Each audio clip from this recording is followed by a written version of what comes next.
Hi everyone, if you haven't watched part 1 yet, I decided to spend all of 2022 clearing as much of my backlog as possible, while also setting limits on buying new games and setting goals. If you want to know what I played from January up until the end of July, part 1 will be linked in the description below. Did you watch part 1 yet? Good! Then let's get into August. Unlike July, August was focused more on quality than quantity. Well, depending on who you ask, because the next game I played was Super Mario Sunshine. Going into it, I was scared I'd be one of those people who hated the game and planned to only get what I needed to defeat Bowser. Scott Burns is a great Bowser, by the way. And at least Sunshine Bowser's boss battle wasn't 2 seconds long, unlike another 3D Mario game I played earlier in the year. Well, back to Sunshine. Not only did I mostly enjoy it, but I also 100%ed it. I streamed the game on Discord to my friends, so if I needed help or a reality check on something that looked easy but really wasn't, I had that. This made the hard parts more enjoyable and also more bearable. I also loved how each destination on Delfino Island had a little story, plus an extra final mission showing the happy outcomes. Some of the missions are terrible and I really wish they tracked the blue coins better, but otherwise I loved the game a lot.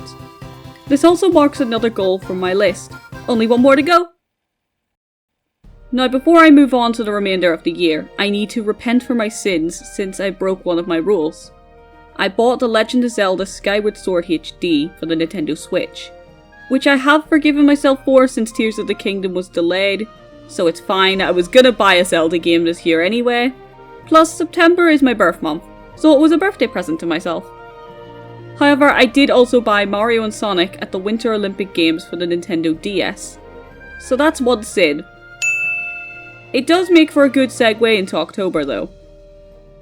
Yep, that's right, a Mario and Sonic game from 2010 snuck into my backlog.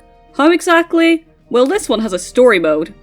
I was nervous going in, since playing games from my childhood didn't go well last time. But I was pleasantly surprised at how well the story mode held up. There was a lot to it and I wanted to talk about it all, but there's not enough room in this video to do so. All I'll say is that the story is cheesy and some of the minigames aren't great, but it's somehow still held up 12 years later.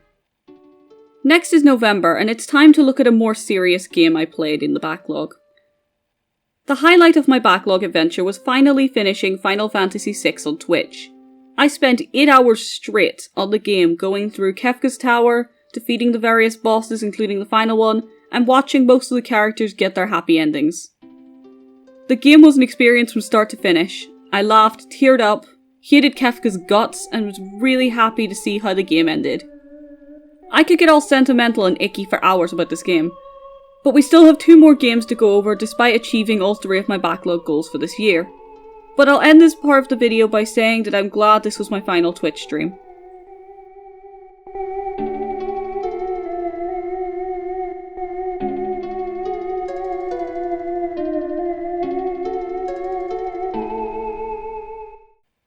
After finishing an emotional rollercoaster that was a JRPG, I needed to take things easy and play something I was close to finishing.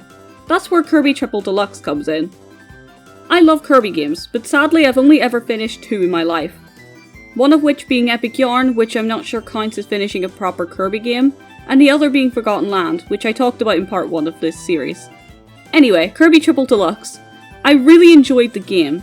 There was a bit of a difficulty spike starting at World 5, and the pacing of the final boss wasn't the greatest. Plus the game kinda just info dumps you at the end, instead of drip feeding you lore throughout. But gameplay and music wise, it was amazing. I really loved it. Lastly was Super Mario 64. I technically finished Super Mario 64 DS in my childhood, but I not only wanted to play the original for multiple reasons, but I also kinda cheated when playing as a child. So this was also for cleansing reasons. What can I say? It's Mario 64. It doesn't really play like a dream and Mario looks like a character out of the Muppets, but it's a classic and was fun to finally finish. It's definitely one I'll 100% someday, but not for a while. Super Mario 64 was a great final game to complete the backlog. It's like the adventures came full circle, it started with Mario and ended with Mario. To conclude though, this was an overall amazing experience. Not only does my wallet thank me for doing this, but it also felt really good experiencing different types of games in this span of time.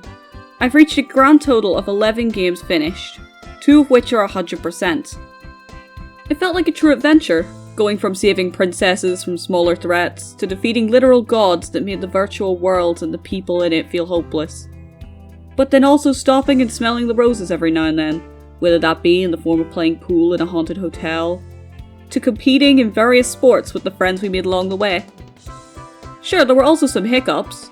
There were people we couldn't save and worlds that would be left unexplored.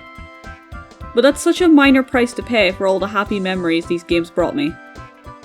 I'd encourage everyone to take the time to really focus on their backlogs once in a while.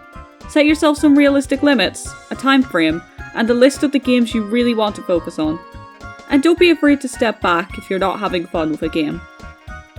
If you watched both parts, thank you so much for watching, and feel free to subscribe to Gaming Reinvented and join the Discord server today. Tell us what games are still in your backlog in the comments below, and thank you so much for watching me on my journey. Until next time, bye.